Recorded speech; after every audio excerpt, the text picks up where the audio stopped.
আর ওরা তো ডকুমেন্ট জমা করে দিয়েছেন। ক্লাস 9 এর ছেলেরা পাস করেছে কিনা সেটা ডিসাইড করবার জন্য ডকেট অফিসারের সই থাকতে হয়। কোর্ট এই ব্যাপারে কিচ্ছু করতে পারবে না। ওই মহিলা সব সিদ্ধান্ত একা নিয়ে খুব বড় ভুল করেছেন।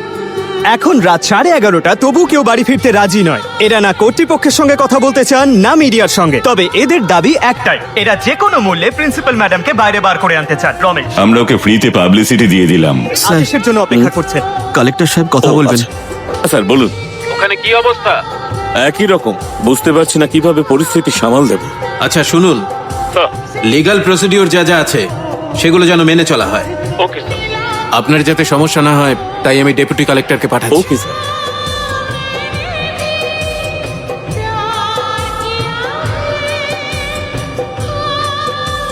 হাতের বাইরে বেরিয়ে যাচ্ছে, এরা কোনো কথা শুনতে রাজি নয়। দেখুন, আপনারা দয়া করে আমার কথাটা শুনুন। এই ব্যাপারে আমার কিচ্ছু করার নেই। ওনার বিরুদ্ধে ওয়ারেন্ট ইস্যু করা হয়েছে। এই ক্ষেত্রে পুলিশ কি করতে পারে? যেখানে 4 জন অফিসারকে দিয়ে সই করাতে হতো, সেখানে উনি একাই সই করে দিয়েছেন। আর এই কাজটা উনি ভুল করেছেন।